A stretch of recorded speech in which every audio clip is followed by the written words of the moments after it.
Hello दोस्तों, कैसे हैं आप सब। चलिए आज हम बनाएंगे चिकन बिरयानी। चिकन बिरयानी के लिए बनाने के लिए हमें चाहिए 500 ग्राम्स चिकन, 500 ग्राम्स सेला चावल, जिसको हम पानी में भिगो लेंगे 2-3 घंटे के लिए। और मसालों में हमें 1 टीस्पून ज़ीरा, 1 मोटी प्याज, 2 टुकड़ी सिनेमन स्टिक या हमारी दालचीनी, 2 लौंग, 2 इलायची, 2 हरी मिर्च, 2 इंच अदरक, 1 लहसुन और 9 से 11 हमारी गोल मिर्च। अब हम इन सारे मसालों को 150 ग्राम दही डालकर पीस लेंगे।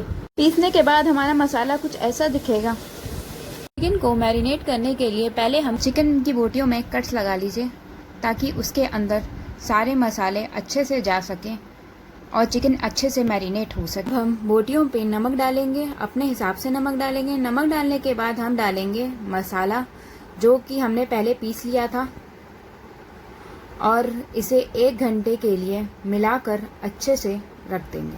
साथ ही साथ हम अपने चावल को पका लेंगे। चावल बनाने के लिए हमने उसमें 1 तेज़पत्ता डाला है, उसमें दालचीनी डाली है और उसे तेज़ आंच पे चढ़ा दिया है और 1 टेबलस्पून नमक डाला है। जब तक हमारे चावल पक रहे हैं, हमने साइड में कढ़ाई चढ़ा दी है, जिसमें हमने डाला है 2 चम्मच तेल।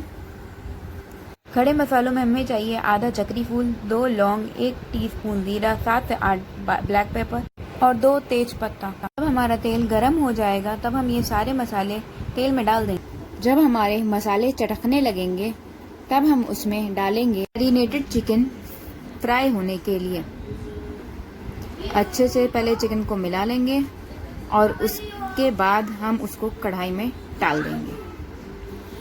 जब तक हमारा मैरिनेटेड चिकन पूरी तरह से भुन नहीं जाता और साइड में तेल नहीं छोड़ देता, तब तक हम उसे पकाएंगे।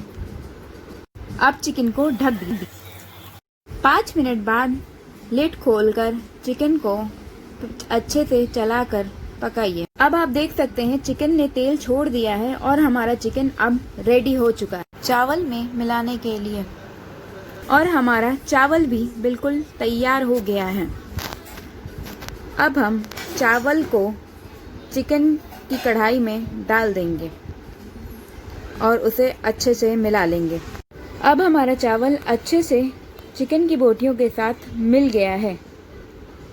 अब हम अपनी बिरयानी में फूड कलर डालकर उसे ढक देंगे। ढक्कन हटाकर अब आप अपनी बिरयानी मिक्स करिए। देखिए हमारी बिरयानी का कलर कितना अच्छा आया है और उसकी खुशबू भी बहुत अच्छी आ रही है। उम्मीद है आप सबको ये रेसिपी पसंद आएगी। पसंद आने पर ये रेसिपी लाइक, शेयर और सब्सक्राइब ज़रूर कीजिएगा।